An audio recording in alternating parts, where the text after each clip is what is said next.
Kāti, kei te korokoro o te parata te pāti Māori, kua tūwhera te waha o te māngai o te taitonga o tāku te Ferris ki te tino whakahē i te whakatau a te pāti Māori, ki whakatārewa hi atu e rātou a Maria Mino Kapakingi. Hei tāna, he whakatau mana kore, he whakatau pono kore.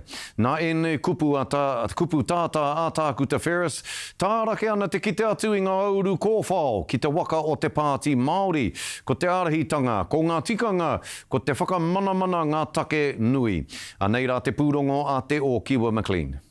Te tākuta o te taitonga e taitua ana i te māngai o te taitokerau. Kaore mātou o te taitonga i te paku whakaai ki te whakatūtūtanga o te tūru o Meno. Hei tā Ferris, kua riro te whakapono o tana rohe ki ngā mana nui o te pāti, me te āki kia heke te prehitini a John Tamihere, tai atu ki ngā kaiarahi takirua. Kaore mātou e whakaai, e tika ana te u o te exec ki ngā tikanga o te kaupapa, o te kaupapa matua o te pāti, o te constitution me ki. Ko te prehitini ngā kaiarahi takirua, ngā mema pāremata tai atu ki ngā māngai o ia rohe, te kohinga o te kaunihera āmotu.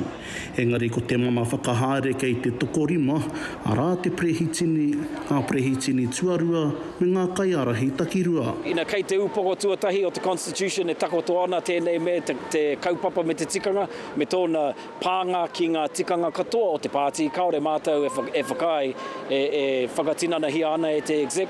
I tēnei wānei ko tahi ana he te prehitini tuarua, arā ko Fallon Flavel, whai muri iho i te hekenga o te tama a Kapakingi a Eru, i tēnei tau. Me kauara rātou e mahi runga i tō rātou hea tō rātou pōhea rānei tō rātou mahi te taha, he mahi huna tērā, hora hia ki mua ki te aroaro o te marae, hei wete mā ngā iwi, me te mea no hoki kua tonoa mātou o te pāti Māori, kia haere ki roto ki te taitokerau, ka mutu kua tahuri rātou ki te mahi enei mahi he pana i a Maria Mino, he whakataha i te tono o te taitokerau. Te tohu e tōtara wāhirua tonu nei te pāti Māori, i ngā mema e tohe ana kei a wai te mana whakahaere, e pupuri ana. Te o Kiwa McLean, te karere.